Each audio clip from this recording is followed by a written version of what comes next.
Byron Buck, back again for Walkin and Safe Talkin Sticks. This time we're going to talk about the tools that you need to make a Walkin and Safe Talkin Stick. They're laid out right here on the table in front of you. I'll explain each one in detail to you.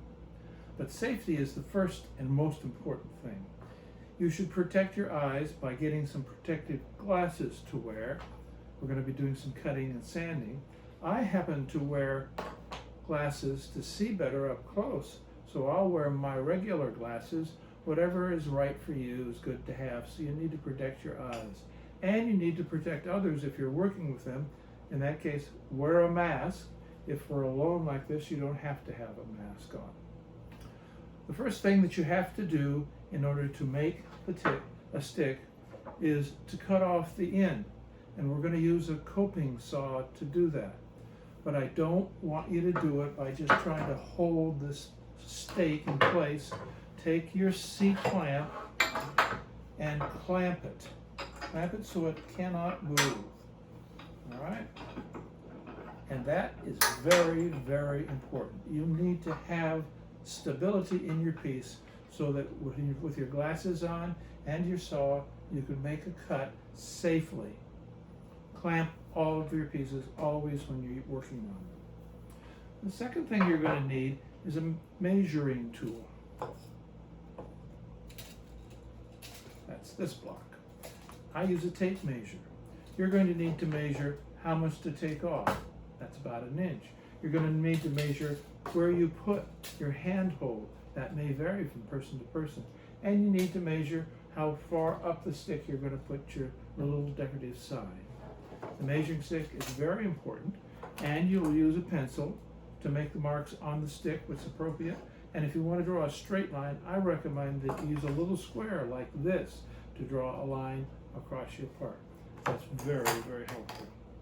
The next thing you'll need to do is some sandpaper and a sanding block.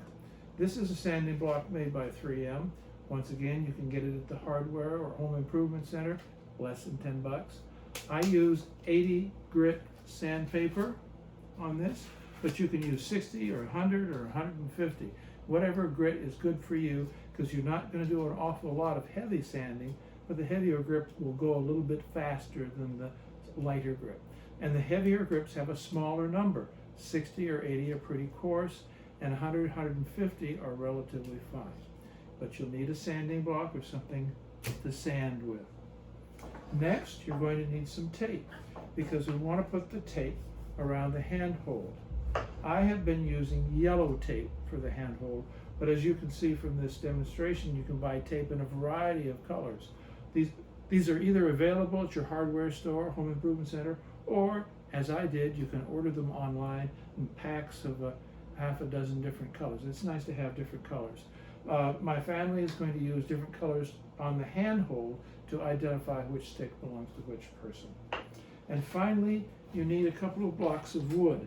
These are going to help you make the sign. What we do is we actually put the wood, we glue the wood to the stick at the place we want to, using standard wood glue, and then we use a clamp to clamp it to make it stay in place until it hardens and dries and it's ready to go. So that's all you need in the way of tools.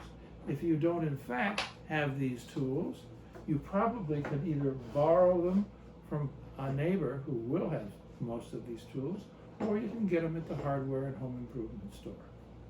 Thank you very much for your time.